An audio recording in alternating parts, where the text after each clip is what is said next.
Hoy va a ser un día dedicado totalmente a la vida de Cristo.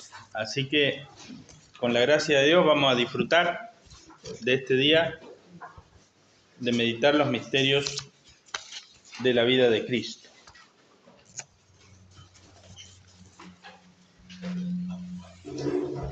Como referencia en la Biblia, vamos a buscar en Lucas, capítulo 1,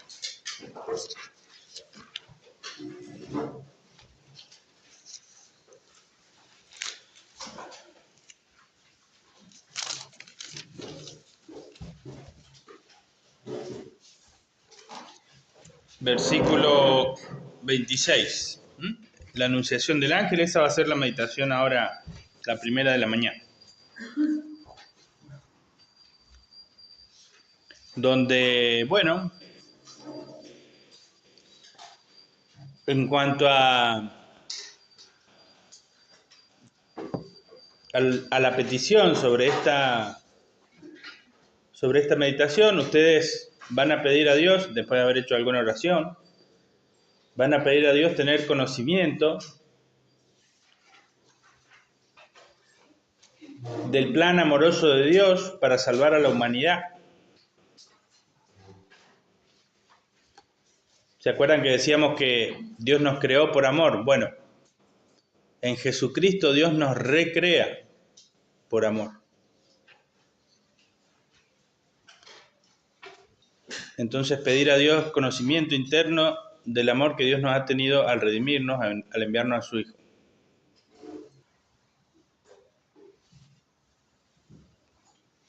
Y va a haber como dos escenas en la meditación. Una escena en la eternidad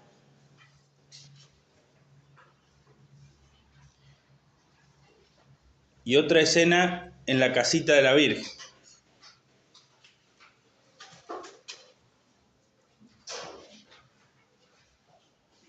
De haber, perdón, bueno, más que nada Dios Padre y Espíritu Santo, bueno. Haber enviado a su Hijo, a Dios Padre, haber enviado a su Hijo para que nos salve. Agradecer a la Virgen María.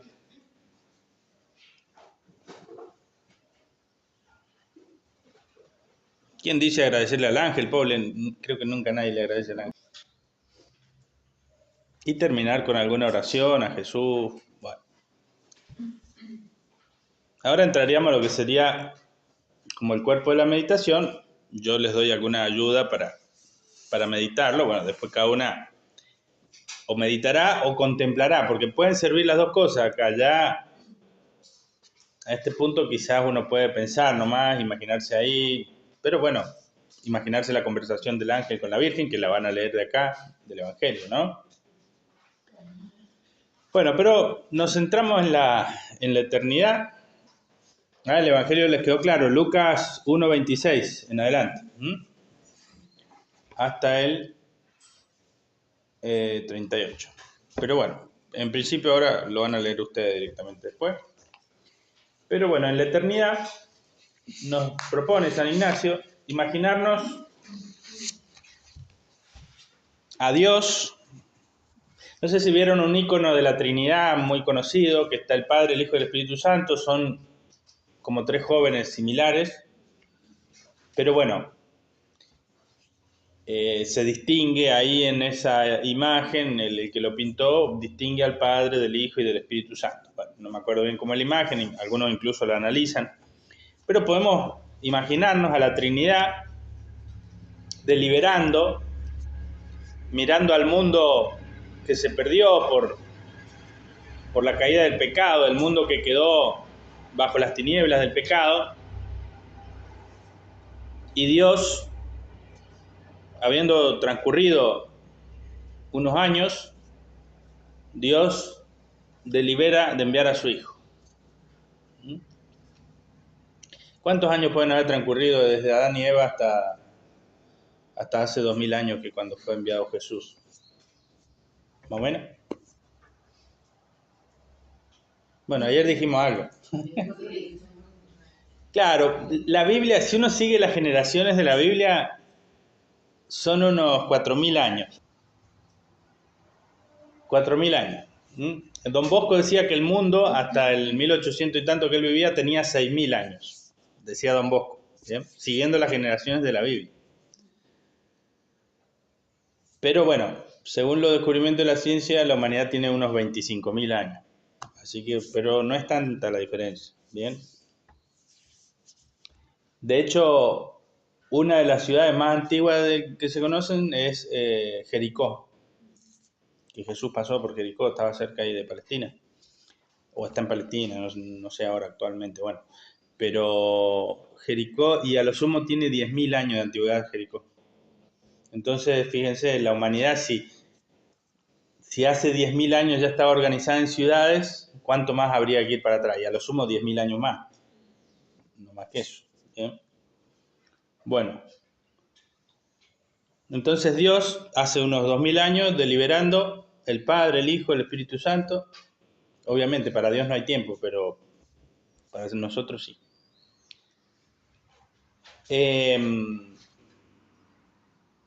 Deliberando, debemos enviar al Salvador, el Padre poniéndose de acuerdo con el Hijo que lo va a mandar, el Espíritu Santo que va a colaborar.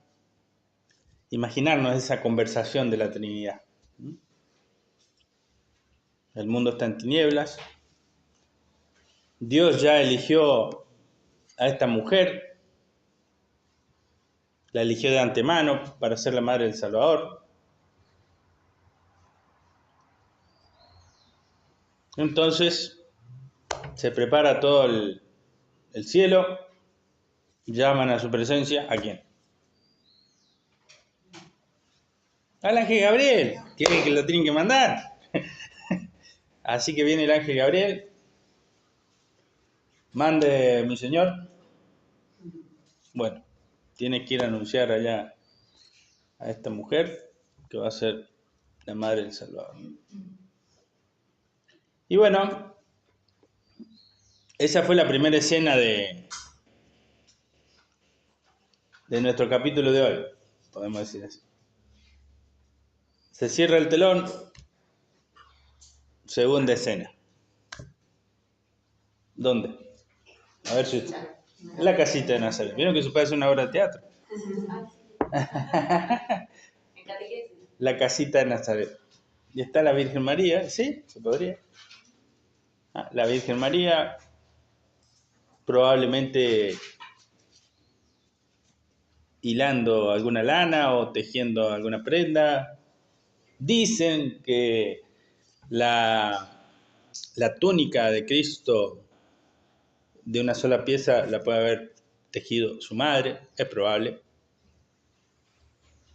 A ver, la Virgen María en su época era una mujer especial porque se había criado en el templo, entonces en el templo ella aprendió a leer, leía, conocía la escritura, pero también se hacían trabajos manuales, las mujeres hacían trabajos manuales, entonces le han enseñado seguramente a tejer, a hilar lana.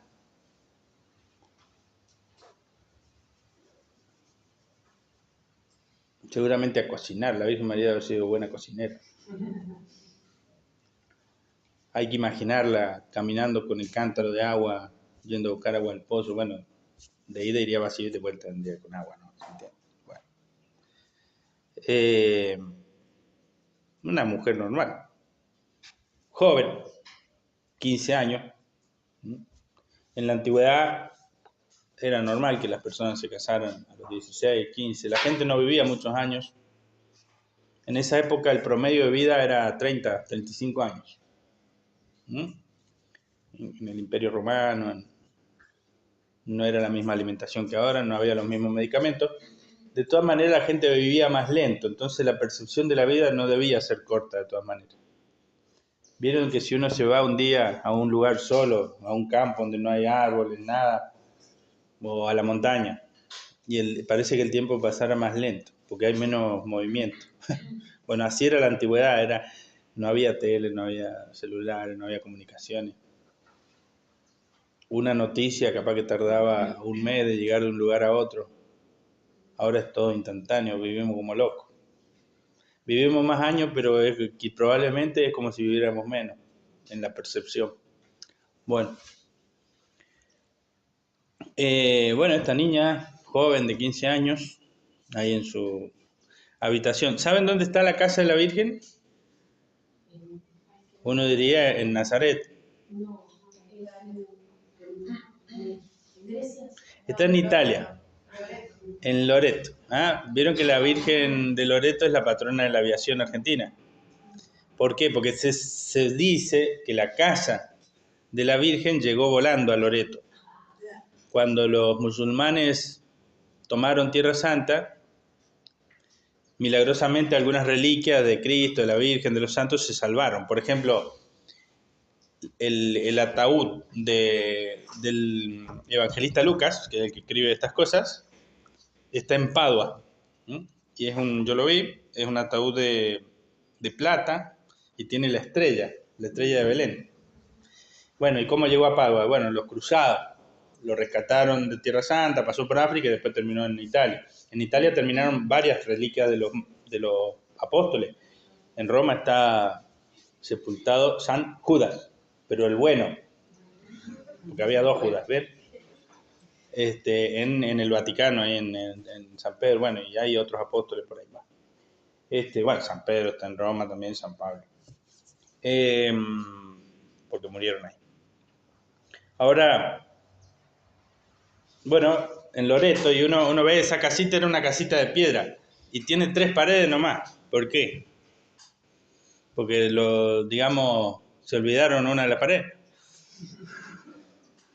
Porque la casa estaba incrustada en un peñón y parte de la casa era una cueva. Era muy común en la antigüedad construir en esos peñones, continuaban alguna gruta, la continuaban con una estructura de una casa. Entonces, actualmente es como una capillita la casa de la Virgen que tiene las 3 paredes de piedra. ¿Por qué la tradición de Loreto, ya que estamos? Dice un escrito antiguo, Gli angeli l'hanno portata, es decir, los ángeles la trajeron. Entonces se cree que llegó volando.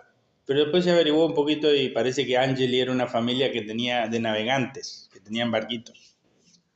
Entonces es probable que estos señores hayan desensamblado las paredes o inclusive de alguna manera las han volcado, bueno, no se sabe bien, y después las pusieron en ese lugar en Loreto, del otro lado, y tiene lógica pues está al lado del mar Loreto, ¿no? Bueno, sea como sea que haya sido el milagro, o que la haya traído una familia, es de todos modos un milagro que hayan trasladado a una casa, ciertamente, ese es el milagro. Bueno. Son de piedra, sí. Y las han analizado y son piedras de aquella zona, de Palestina, sí. Bueno, igual que los huesos de San Pedro que están en el Vaticano, los han analizado y se trata de una persona, hoy con la genética, pueden decir la edad que tenía, era pescador por el tipo de minerales que tienen los huesos, la edad y de dónde era inclusive. Bueno. Entonces, bueno, imaginar la Virgen María en esa casita que era más o menos largo y por ahí, esa habitación, digamos, tejiendo algo. Bueno, imaginarse el momento en el que se ilumina esa habitación cuando entra el ángel. María que quedaba así y el ángel la miraba y ella lo miraba y nadie decía nada, ¿no? Entonces el ángel rompe el silencio, ¿no? No temas, María, porque has hallado la gracia delante de Dios. Concebirá, dará un hijo. Bueno, toda esa conversación la van a leer ahí, así que ahí van a sacar la letra. Bueno, la Virgen se sorprende, su pregunta inmediata, ¿cómo puede ser esto si yo no he tenido relación con ningún hombre? O como traducen, no tengo relación con ningún hombre, lo cual significa no tengo ni tendré. ¿Por qué esto? ¿Por qué la Virgen María, si estaba comprometida con José, no iba a tener relaciones? ¿Cómo es esto? Medio confuso, ¿no? Bueno, en la antigüedad no fue raro los matrimonios blancos. Hay un caso, que es el caso de Santa Cecilia. Santa Cecilia de Roma era una catequista, que es la patrona de la música, la misma. Y ella, su familia era muy cercana al Papa del momento, que era el Papa, creo que era Clemente, no me acuerdo. Bueno, no era Clemente, era otro.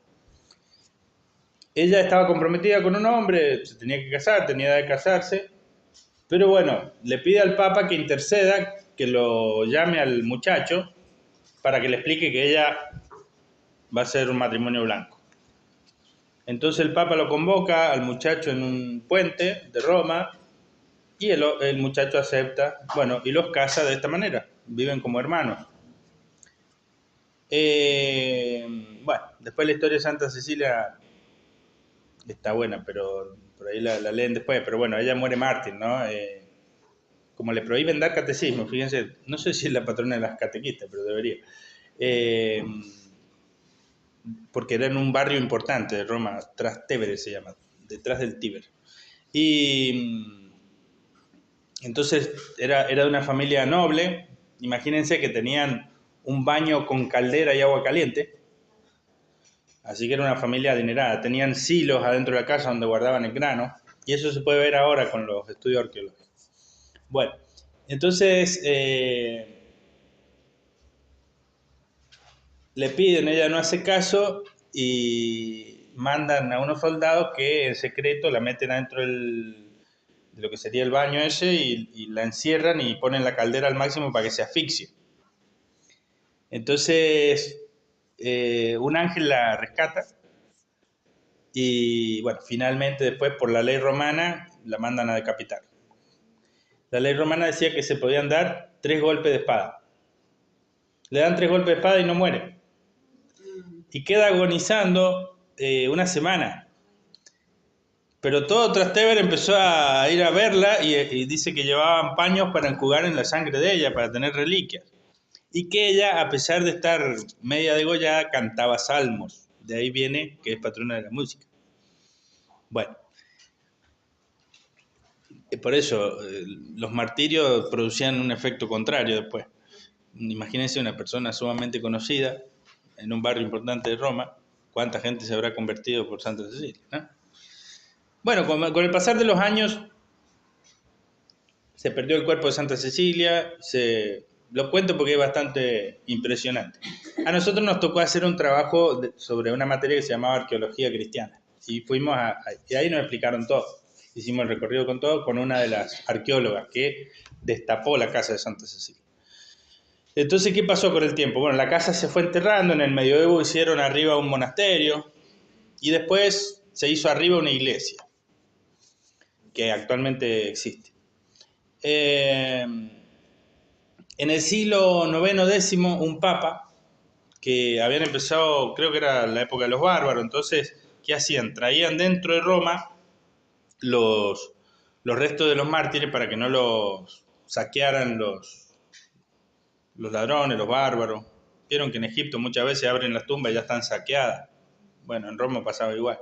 Buscaban cosas de valor, no les importaba las reliquias. Entonces, tenía la iglesia de Santa Cecilia, el supuesto lugar de la casa, pero no tenía el cuerpo de Santa Cecilia. Entonces el Papa, bueno, estaba haciendo una ceremonia y ¿qué le pasa? Se duerme el Papa en la misa. Pero se le aparece Cecilia y le dice intercolegos tuos. Se despierta el Papa, intercolegos tuos, entre mis colegas. Dice, bueno, la cripta de los papas de la catacumba de San Calixto, una catacumba que está fuera de Roma, cerca de la catacumba de San Sebastián. Así que, bueno, buscan en la cripta de los papas y tal cual, en un lugar abajo estaba la tumba de Santa Cecilia. La abren y encuentran el cuerpo incorrupto de Santa Cecilia. Bueno, la llevan entonces ya a la iglesia, la ponen, que actualmente está ahí en el altar mayor de esa iglesia. Si van a Roma, sí que acuérdense, Santa Cecilia atrás del Tíber. En el siglo XV, XVI, abren la tumba y el cuerpo incorrupto de Santa Cecilia y le piden a un escultor, creo que era Maderno, le piden que haga una réplica de lo que él ve. Entonces actualmente ustedes pueden ver, la pueden googlear, la representación artística, digamos, es una representación bastante perfecta en mármol de cómo está Santa Cecilia. Y entonces la ven con el corte del cuello y tiene las manos así. ¿Qué quiere decir? Claro, que ella murió por el Dios. Bueno, entonces pueden ustedes pensar esto, la Virgen se sorprende porque ¿cómo va a suceder esto si yo voy a tener un matrimonio blanco, digámoslo así? Yo no creo que la Virgen haya dudado, pero sí necesitaba explicaciones. Como diciendo, está todo bien, yo soy sumiso, humilde, pero explícame un poquito. Sé que Dios lo va a hacer, pero... Entonces, bueno, el ángel le explica. El Espíritu Santo vendrá sobre ti, el poder del Altísimo te cubrirá con su sombra. Es como si, fíjense, es como si ella necesitaba la clave. Ella ya sabía cómo iba a ser. Probablemente ya había sido iluminada interiormente en esto que para lo que Dios la estaba preparando, pero necesitaba que el ángel le dijera, vieron como en las películas, ¿no? Se encuentran dos espías y uno le dice al otro, que sea una frase y bueno, y ahí se dan cuenta que están hablando del mismo tema, ¿no? Bueno, entonces algo así, es decir, la Virgen necesita que él le explique lo que ella ya sabe, ya intuye o ya fue iluminada sobre eso, el Espíritu, porque eso explica de que ella no le pidió más explicaciones. El Espíritu Santo vendrá sobre ti, el poder del Altísimo te cubrirá con su sombra, el santo que nacerá de ti será llamado Hijo del Altísimo. Entonces, bueno, y después le explica lo de la pariente Isabel también. Que ella va a verla. Quizá uno podría decir, bueno, fue a cerciorarse que fuera todo verdad. Mira, tu pariente Isabel ya está en su sexto mes, la que era considerada estéril, porque no hay nada imposible para Dios. Pero bueno, eso le fue suficiente a ella para dar su sí al ángel, ¿no? He aquí el esclavo del Señor, se cumple en mí según has dicho. Y el ángel la dejó. Y entonces cuando se cumple en mí, uno podría ver esa luz y donde se ilumina, deberíamos haber imaginado, me olvidé, el mundo en tinieblas, eso dice San Ignacio, la oscuridad del pecado, la tristeza del mundo.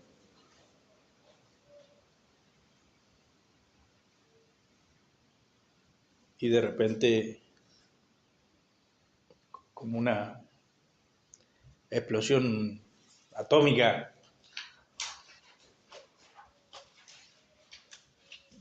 que vuelve a dar luz al mundo, ¿no? Que surge de esa casa.